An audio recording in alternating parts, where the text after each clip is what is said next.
As your provider brought up the word induction, are you wondering what labor induction is and why your provider wants to induce your labor? Today, we are going to uncover exactly what labor induction is, why is it done, and what can you expect throughout the entire process step by step. So stick around until the end, because this video will not only help you understand the what and why, but also prepare you emotionally and physically for what's to come. Hi mamas, and welcome to Healthy Pregnancy Guide. I am Manuela Ngankou, your pregnancy coach and labor and delivery nurse. I am here to empower you with the tools for a healthy pregnancy and a safe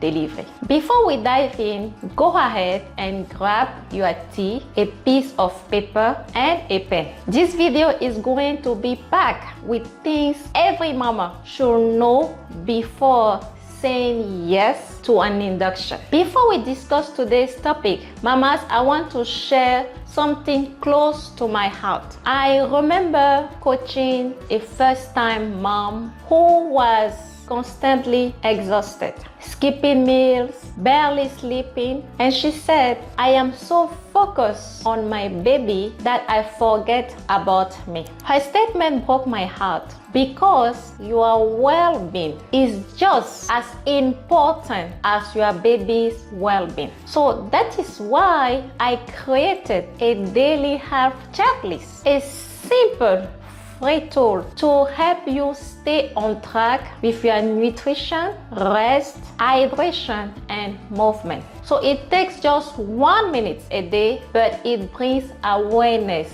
balance, and peace of mind. So thousands of mamas are already using it and feeling more confident, energized, and in control. Mama, don't wait until you are burnt out. This checklist is my gift for you, okay? So download it today. The link is in the description. You deserve to feel good while growing life. So let's dive into today's topic. What is labor induction? Labor induction means helping your body start labor using medicine or mechanical methods rather than waiting for it to start on its own. For example, have you ever seen a plantain that is not ripe yet? It's still green, firm, and not sweet. But sometimes people use chemicals to force it to ripen quickly just to make it look ready. From the outside, it may seem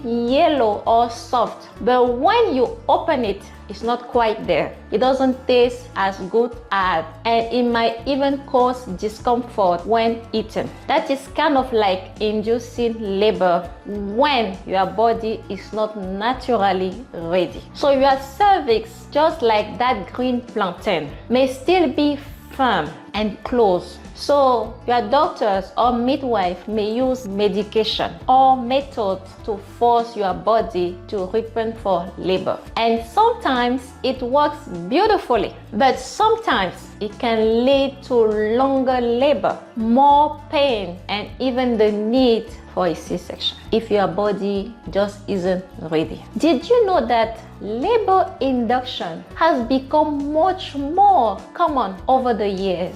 So, according to the National Center for Health Statistics, labor induction went from 9.6% in 1990 to 31.4% in 2020 here in the United States. So that is a big jump, okay? So why is labor induced? Induction is typically done when it's safer to deliver the baby, okay? So than to continue the pregnancy. It can be planned for medical or non-medical reasons, depending on the situation, okay? So here are the most common reasons. So mama, your labor can be induced if you are postpartum pregnancy, meaning that you are 41 or 42 weeks, because the placenta may no longer work efficiently, okay? So labor can also be induced if you are having preeclampsia or high blood pressure, because high blood pressure can endanger both your mama and your baby's health. Another reason for labor to be induced might be that you are having gestational diabetes, okay? Especially if you are expecting a big baby or if there are complications. Your labor can also be induced if you have premature rupture of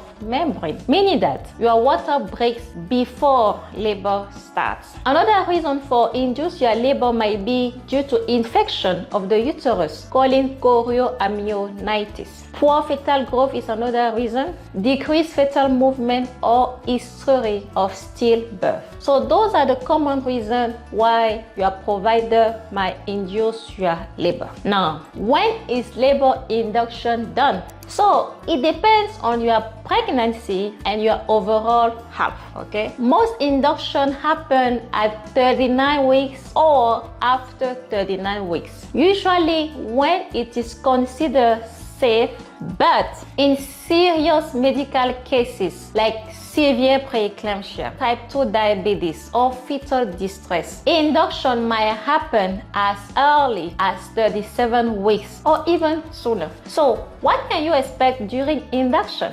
Labor induction methods fall into two categories. We have a medical induction and a mechanical induction. So how does your provider decide which induction methods to use? It all depends on how deep or ready your cervix is. Before starting any induction, your provider will do a cervical exam and calculate what's called your Bishop score. Yes, remember this word, Bishop score. Okay, so the Bishop score is a tool provider use to see how ready your body is for labor and whether an induction is likely to be successful. So it looks at 5 key things. The first key is cervical dilation, how open your cervix is. The second key is cervical effacement, meaning how thin your cervix has become. The third key is cervical consistency, meaning that does it feel firm, medium, or soft. And the fourth key, look at cervical position. Is it baby pointing backwards, centered, or forward? And the fifth key is baby station. Is it baby low in your pelvis? Okay, so now each of these keys get a score from 0 to 2 or 3, okay? And your total Bishop score can range from 0 to 13. So the higher the score, the more ready your body is and the more likely the induction will go smoothly. On the other hand, the lower the Bishop score, the lesser your cervix is not quite ready or favorable for labor yet. So if your Bishop score is low, your provider will likely start with medication that will help ripen the cervix. That means making it softer, thinner, and more ready for labor. These medications are called synthetic prostaglandins. They work like the natural prostaglandin in your body that help prepare your cervix for delivery. So there are 2 common ones, okay? The first one is Cervidil. This is a small vaginal insert that slowly releases medicine to soften and open the cervix. It helps your body get ready for labor over time. And the good thing with Cervidil is that if your uterus starts to contract too much, meaning more than 5 contractions during 10 minutes, it can easily be removed. The second medication we use to ripen the cervix is called Cytotec. This is a small, tiny pill, very tiny, that also softens the cervix and helps start contractions. It can be taken buccally, meaning that the pill is placed between your cheek and gum to dissolve slowly. Or it can also be inserted vaginally. So it depends on your provider preferences. No matter how it is given, it works the same way. So because Cytotec is a pill, when it is given, whether by buccal or vaginal route, cannot be taken out like Cervidil. That is why your provider will carefully assess your specific situation before choosing this medication. As with any medication, there can be side effects. You can have cramping, nausea, or uterine overstimulation, meaning that too many contractions close together. Okay, so now once your cervix becomes more favorable, your provider may start Pitocin, which is a synthetic version of oxytocin, the natural hormone that causes contractions. So Pitocin is given through an IV pump. We usually started it at the lowest dose and slowly increase it as long as, number one, your uterus is contracting normally, okay, not too often. Number two, baby heart rate is within a healthy range. And number three, baby is handling the contraction well. So those are the three conditions. We can keep going up with the Pitocin. But if your uterus starts contracting too often, like more than 5 contractions in 10 minutes, or if baby shows signs of distress, Pitocin will be reduced or stopped to keep both of you safe. Now, if your Bishop score is already high, meaning your cervix is ready, your provider may skip the ripening phase and go straight to Pitocin to get labor going, okay? So let's talk about another method of induction. So the second method of induction is mechanical induction. Just like it sounds, mechanical inductions means starting your labor using physical methods instead of medication like we just saw, okay? So there are two main types of mechanical induction. First one is Foley balloon catheter or Cook balloon, okay? So these methods help your cervix open or dilate using either a Foley balloon, which has only one balloon, or a Cook balloon, which has 2 balloons. So here how it works. Your provider will insert a small tube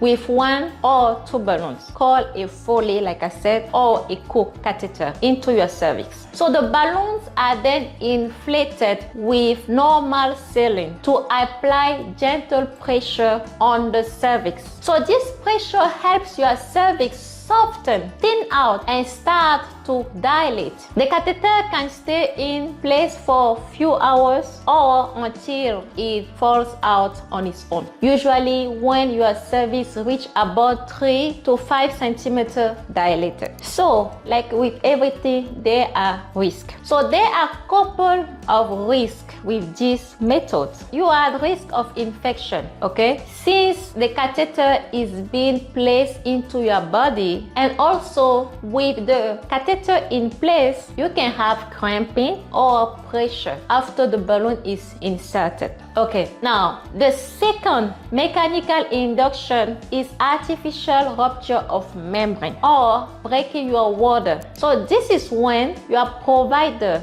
intentionally breaks your water to help start or speed your labor. However, before breaking your water, your provider will first do a cervical exam to check how dilated you are. Secondly, your provider will feel how low the baby is in your pelvis. And thirdly, your provider will try to determine your baby position. Then they will use a small plastic tool called amnio hook, guided by their fingers to gently break your amniotic sac to release the amniotic fluid. This procedure is not painful at all, because I have some mama that ask me, is it painful? Is it going to hurt? No. Breaking your water is not painful. Now, once your water is broken, broken. You will continue to leak amniotic fluid until the baby is born. Let me say this again, because many of my patients ask me this all the time, okay? So yes, you will keep leaking fluid. It doesn't just come at once and stop. No.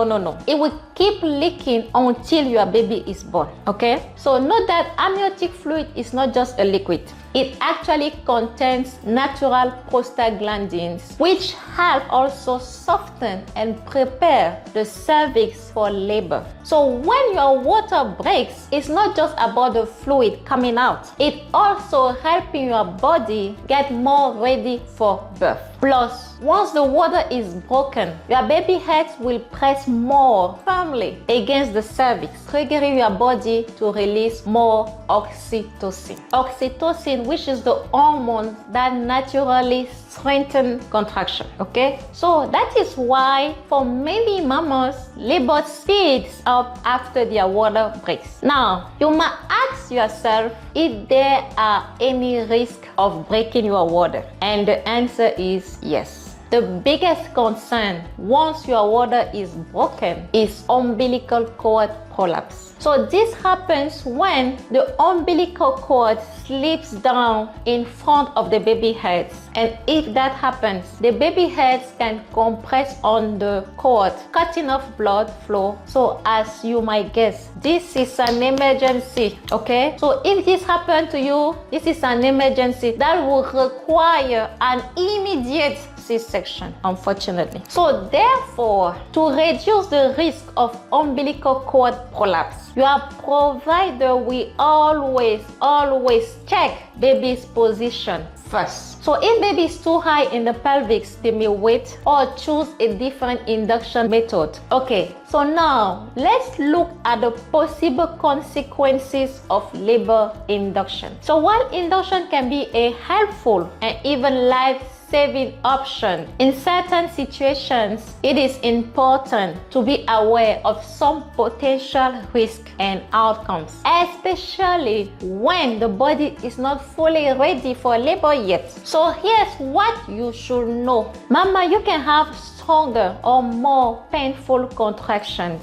because induced labor can cause contractions to come on more quickly and more intensely than in natural labor. So this may lead to increased discomfort and a higher chance of you needing pain relief like an epidural. Another consequence of labor induction is the fact that your labor can be longer, mainly if the cervix is not ready yet. So if your cervix is not soft at all, let's say if you are like 0 or 1 centimeter dilated, it may take more time for labor to progress, even with medications. So this can mean a longer process overall. The third consequences of labor induction is that you are at risk of C-section if labor induction fails. So the fourth reason or the fourth consequence of labor induction is that labor induction might overstimulate your uterus. It is called tachysystole, okay? In the medical jargon, it is called tachysystole. So note that medication like pitocin or cytotec can sometimes cause too many contractions too close together, and this may affect the baby's oxygen supply or in rare cases lead to uterine rupture, which is a serious complication, especially in moms with a previous C-section. Another consequences of labor induction is fetal distress. So stronger or frequent contractions can affect the baby heartbeat, leading to closer monitoring or sometimes an urgent delivery. Another consequences is the fact that mama, you are at risk of infection, like we saw, okay? For example, when the water is broken, or if you are having multiple vaginal exams, or when the Foley balloon are inserted, there is a small risk of infection. It's something that we are putting inside your body. So with all these things, you are at risk of infection. And the last possible consequence of labor induction is the fact that the induction can fail, like I said earlier. Sometimes, despite trying different methods, labor might not start or progress as hoped. So in those cases, a C-section may become necessary. So labor induction is often safe, especially when it's done for medical reasons and under close monitoring. In many cases, the benefit for mom or baby outweigh the potential risk, but being informed helps you feel more confident and empowered in the process. So if your provider is bringing up in the word induction, mamas, don't lose your voice, okay? You have every right to ask questions and fully understand what's being proposed. So this is your body, this is your baby, and this is your birth. So here are some important questions that you should ask. The first question is, why are we doing the induction? Is it medically necessary or is it elective? The second question, is this the right time for me and my baby? What are the benefits of waiting versus inducing now? The third question is, how are we going to do this induction? What method do you plan to use and why? The fourth question is, why did you choose that method for me? Does it depend on my Bishop score or other factors? And the fifth question is, are there any risks or side effects for me or for my baby? So mama, asking these questions doesn't mean you are being difficult. It just means you are being informed and involved in your care. So remember, informed decision lead to empowered birth. So to wrap it up, mama, remember that labor induction can be a safe and effective way to start labor when needed. But it is important to understand the methods, the reasons behind it, and the possible risk, okay? So whether it is through medications or mechanical methods, I am sure your provider will choose the best approach based on how ready your cervix is and your overall health, okay? So always feel empowered to ask questions, understand your options, and make informed decisions about your birth experience. So don't forget to download your daily health checklist to keep track of your wellness. The link is in the description. Thank you for watching. Don't forget to like, share, and subscribe. Okay, mama, I hope these informations will help you feel more confident and informed about labor induction. See you in the next video. Bye bye.